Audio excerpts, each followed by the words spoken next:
Good morning, everyone. I'm going to wait a little bit. This is Lynn Gibbs with Tug Hill Tomorrow Land Trust for virtual birding for November 2023 at 10 a.m. And I am going to wait a little bit just to see if anybody's going to join me live this morning. Our subject this morning is going to be eruptive migrators. Good morning. If you're joining me, please say hello so I know who I have on. If you have any questions or comments during our live, please do put them in the comments. I'll try and answer any questions you might have. Okay, we're talking about eruptive migrators as far as birds go. And I'm showing right now the evening grosbeak because right now it seems that a lot of people in Tug Hill and elsewhere in New York are finding a lot of evening grosbeaks at their feeder lately. And evening grosbeaks are an eruptive migrator. Look at those huge beaks, man. They can crack seeds really, really well. They generally come in loud, noisy groups. They're pretty gregarious. They like to feed at platform feeders a lot, although they will go to tubular feeders. So they're seed eaters. You can tell that by their beak being large and able to crunch those seeds at your feeder.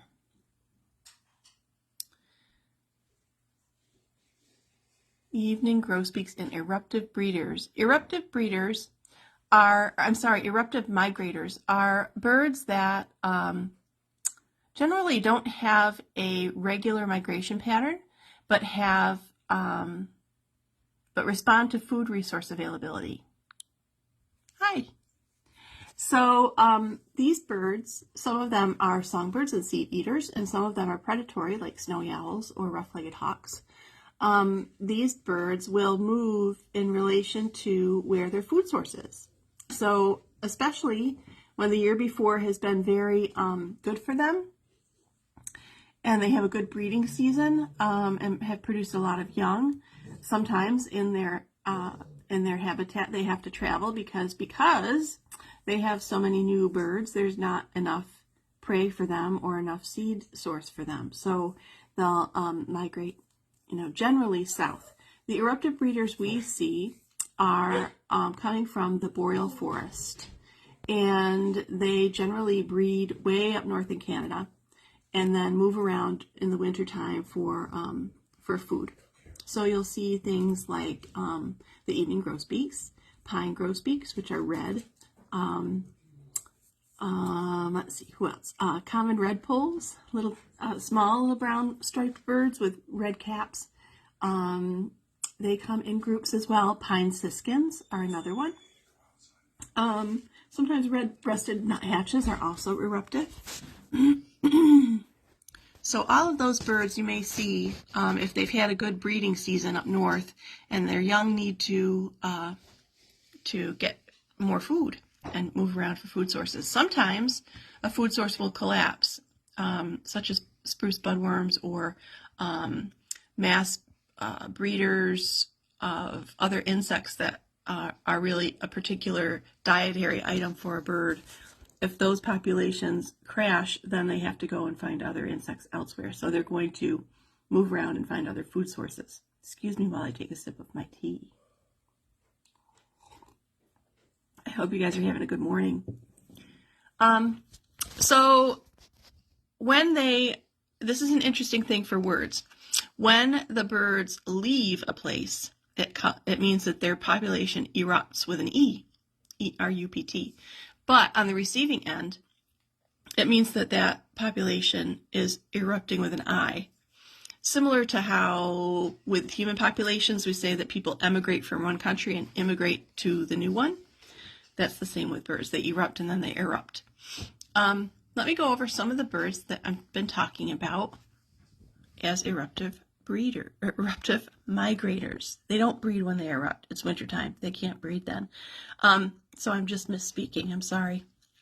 Eruptive migrators. Okay, so obviously I've already covered the evening grosbeak. Now we can take a look at the map of range for the evening grosbeak. So you can see that breeding That purple area is where they're year-round. The mid blue is non-breeding, and the light blue is non-breeding scarce, which means that they eruptively migrate in those areas. So they kind of range all over the United States, but they move around according to their food sources. All right, so that's the evening grosbeak.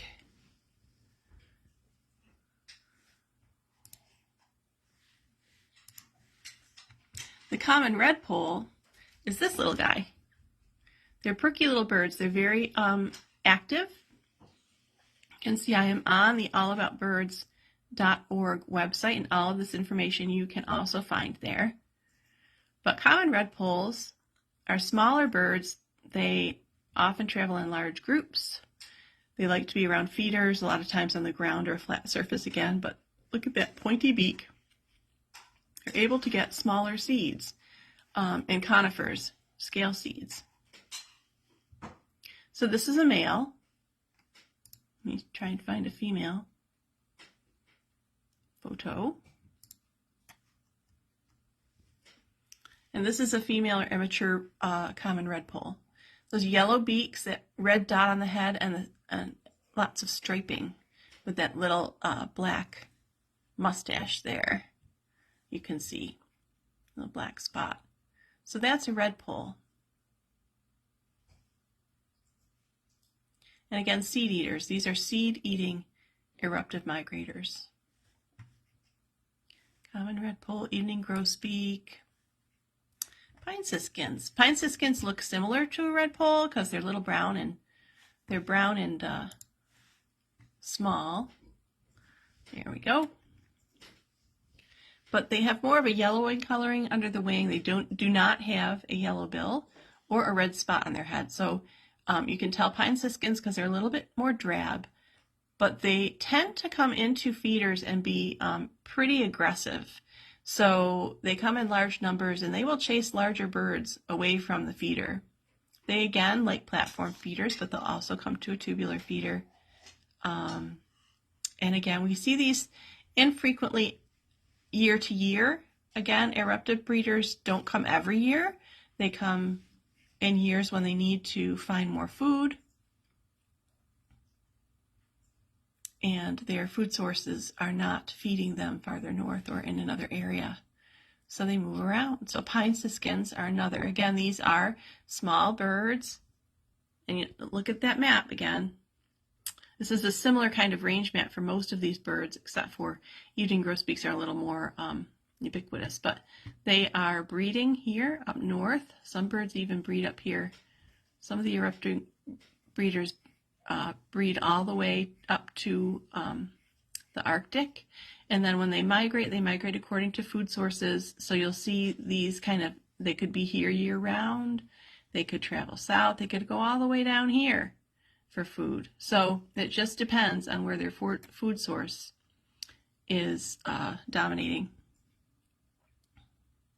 So pine siskins.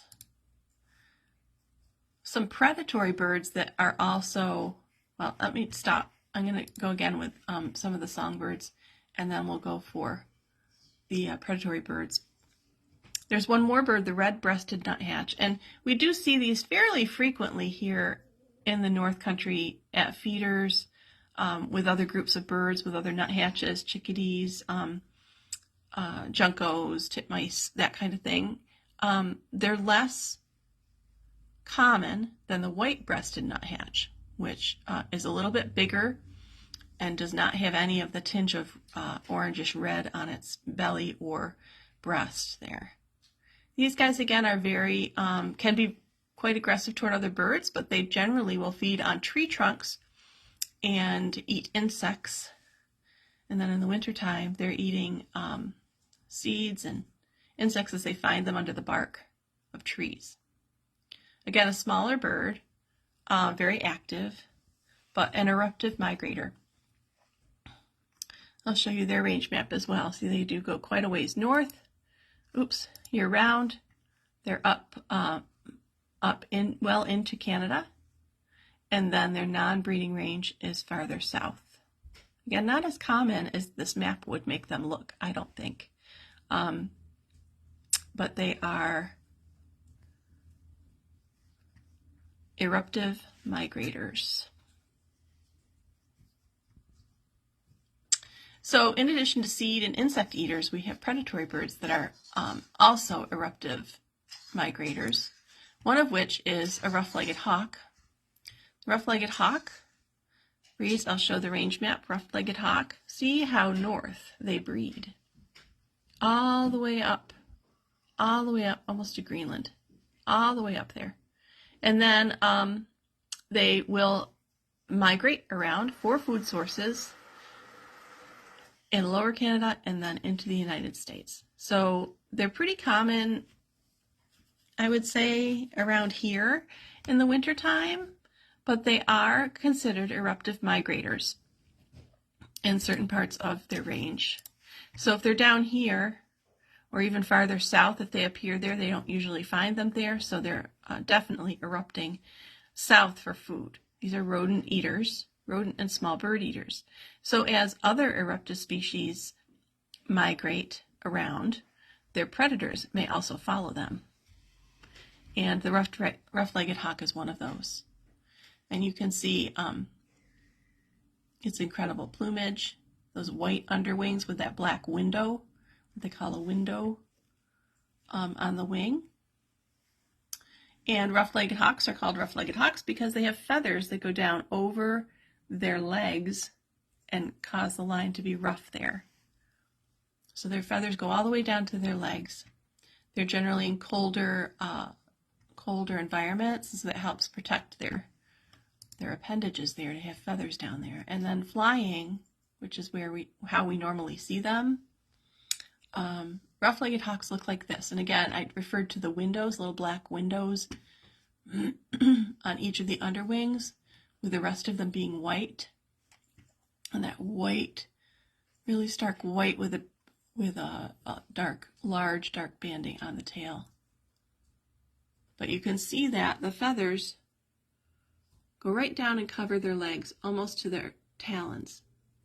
Keep them nice and protected from the cold. If you see one from the top, this is what they look like when they fly. They have that big white patch, bigger than a northern harrier.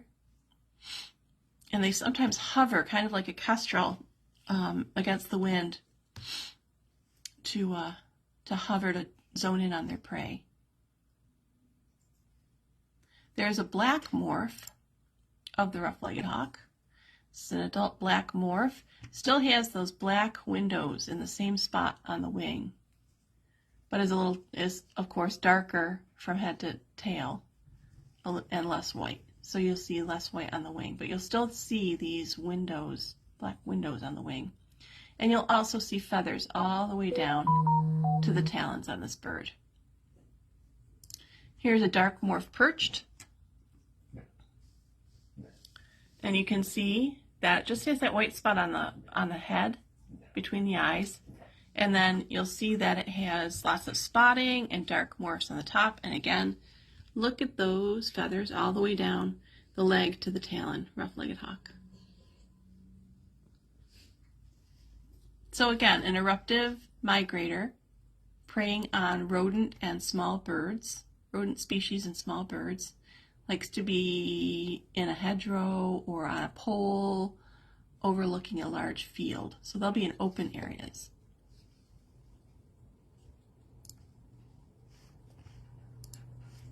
Another eruptive migrator we know very well is the snowy owl. Snowy owls, when they have especially good breeding years, they will erupt from their northern breeding grounds and come south. Recently, though, I've read that it's not necessarily true that these eruptive migrators are generally young. They could be older birds as well. And this is the snowy owl range. Look how far north they're breeding in the tundra of the Arctic. And you can see that their winter range on this map is really to the Pennsylvania border here, but they're not here all the time. So they will stay north if there's a good source of rodents and other food, and then they'll occasionally come south. The last 2 years have been very good eruptive seasons for us here in northern New York. We've seen a lot of snowy owls, and I'm hoping to see one this winter. If you know me, I have a quest to see a snowy owl in the wild. I have not yet done it, so maybe this year will be the year. I'm hoping. Wonderful, wonderful owls. This snowy owl, sometimes snowy owls have more or less coloring. Generally, when they have more brown on them, they tend to be a female or an immature owl. And as owls age, they do get whiter. You can see again, these owls have feathers all the way down to cover their feet. They're normally in very cold temperatures and they need that protection of their feathers. In flight, they're fairly large, and you'll see that the head is large. So in contrast to a hawk, like the rough-legged hawk, will have a smaller head and less feathering around the beak. An owl in flight will have a larger head in relation to its body, and nice big broad wings with those feathers, primary feathers, and fringed edges to their flight feathers so they can stay nice and quiet.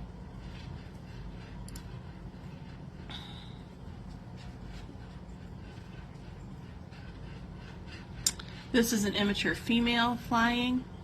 Again, you can see that stout round head. You don't get the full extension of the beak when they fly.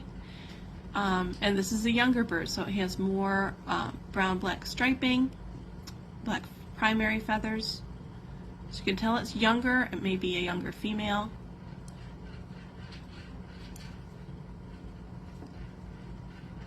And then another bird that's been talked about as an eruptive migrating species is the long-eared owl. Long-eared owls have a surprised expression due to their plumage. They have this plumage over their eye that makes them look like they have a surprising look to their eyebrow, and they have those long ear tufts. And they are the owl that you will hear more, their sound is more like a cartoon hoot, like a hoot, hoot.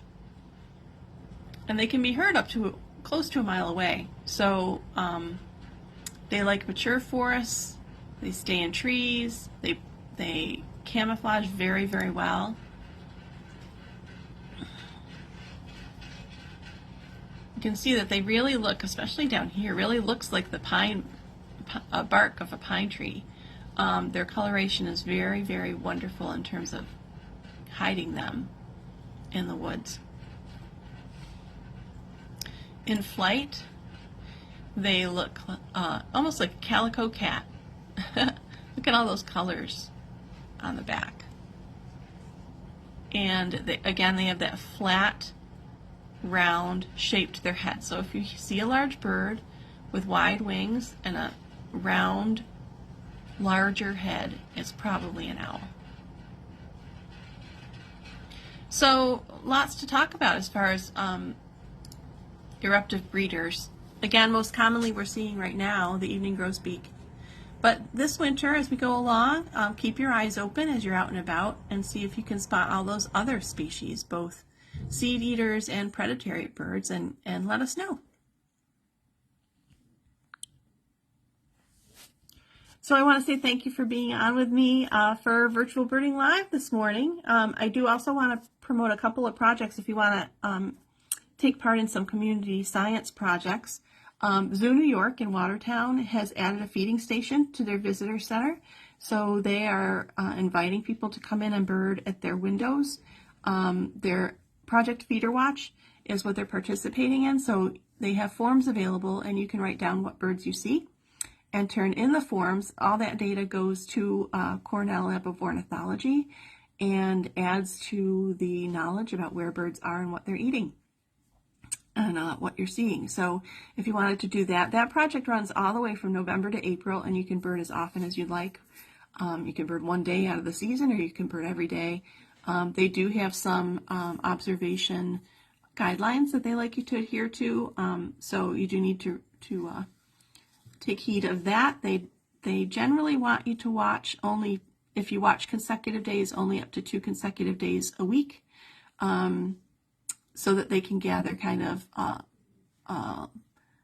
larger data, so that they're not only getting data for maybe evening grosbeaks came every day that week, but the next week they aren't there. So they want to make sure that they gather more inclusive data for the season. And I want to tell you that Tug Hill Tomorrow Land Trust is gearing up for our annual Tug Hill Bird Quest. We have group teams of birders watch their feeders for an official week in May and report what they see.